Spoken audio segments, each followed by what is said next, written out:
If I tell you my story, you understand why I call my husband my angel in human form.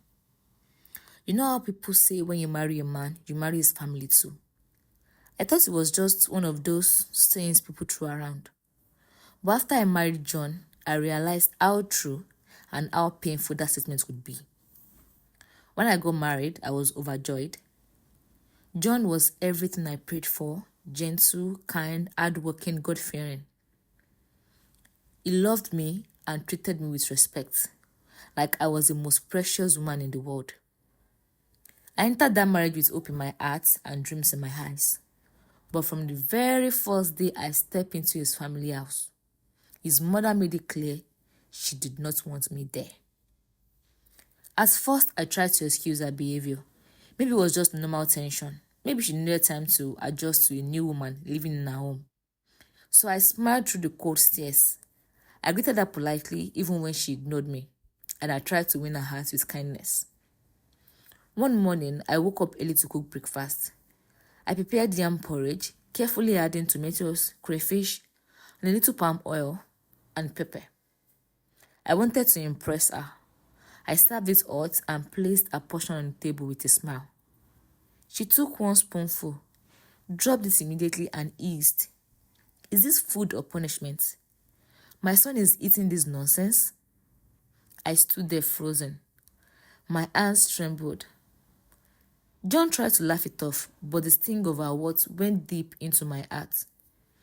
Day by day, it became worse. If I swept, she would say the floor was still dirty. If I washed plates, she would inspect them like an examiner looking for mistakes. If I tried to sit close to her during conversations, she would shift her chair as though I carried a disease. At night, when I lay beside Ifeanyi, I would cry silently, praying she would one day see the love I had for her son and accept me. 6 months passed and I had not conceived. That was when our words turned from coldness to open attacks. One evening, she walked straight into our room without knocking. Her eyes scanned the bed. Then she looked at me with contempt. So this is how you keep my son busy, enjoying yourself while giving him nothing in return? Ngozi, if you like, sleep from morning till night. Barrenness is not something you can hide. I felt the air leave my lungs. My lips trembled, but no words came out. Another day, when relatives visited, she said loudly, "Some women only come to eat food and wear fine clothes. To give children, they cannot. To build a home, they cannot." Everyone knew she was talking about me. My cheeks burned with shame. The day everything came crashing was one evening in the kitchen. I was washing plates when she stormed in, her voice sharp. "You think you can eat here for free, useless woman? Since you entered this house, what have you added? Nothing. Just consuming my son's money and strength." Her voice was so loud that neighbors gathered outside. I could see shadows by the window. Tears blurred my vision, but I kept scrubbing the plates, hoping she would leave. Then she shouted, "John, come here. Come and see the load you carried into this house." My husband rushed in. He saw me trembling in tears. And then he looked at her. "Mama, what is it again?" She folded her arms, her eyes blazing. "Ask your wife. Ask her what she contributes to this family. Ask her why she's wasting your years.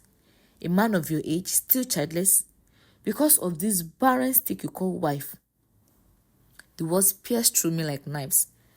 For a moment, John was silent. Then his face hardened in a way I had never seen before. "Mama, that's enough." His voice was deep and steady. "You can insult me, but you will not insult my wife. If you cannot give her peace under this roof, then we will leave. I would rather rent a small room for the two of us than to destroy my marriage." The entire compound went silent. Even Mama seemed shocked. "You mean you will walk away from your family because of this woman?" she asked, her voice shaking. "Yes," he said, holding my hand, "because she is my family now." That night, we packed our bags. I could hardly see through my tears, but John carried most of the load himself as we walked out of our compound. I felt a mixture of sorrow and relief. At least I had my husband. We rented a small one-bedroom apartment. It was not as spacious as the family house, but it was peaceful. From that day, we were cut off. No calls, no invitations to family meetings, no greetings from his siblings. Whenever there was a wedding or burial, we only heard about it from outsiders. Rumors began to spread. Some said I had bewitched John. Others whispered that I had tied him with charms, that I had turned him against his people. Sometimes when I sat alone, I wondered if I had made a mistake. Maybe I should have endured more. Maybe I should have kept quiet. Whenever those thoughts came, John would hold my hand and say, "Don't ever blame yourself. If I had to choose again, I will still choose you." Those words became my anchor. But my husband also suffered. His siblings cut him off completely. One of his brothers saw him in town and bitterly said, "John, Mama is right. You have changed. This woman has turned you against us." John's voice shook when he replied, "No, I haven't changed. I'm still your brother. But I won't let anyone destroy my marriage. If that makes me an outcast, so be it." That night, he came home quieter than usual.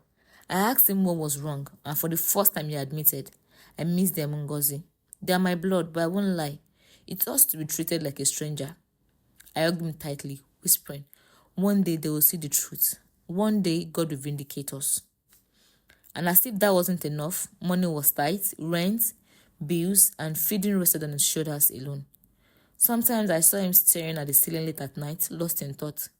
When I asked, he would force a smile and say, "Don't worry, everything will be fine." I knew he was struggling, but he never let me feel the weight of it.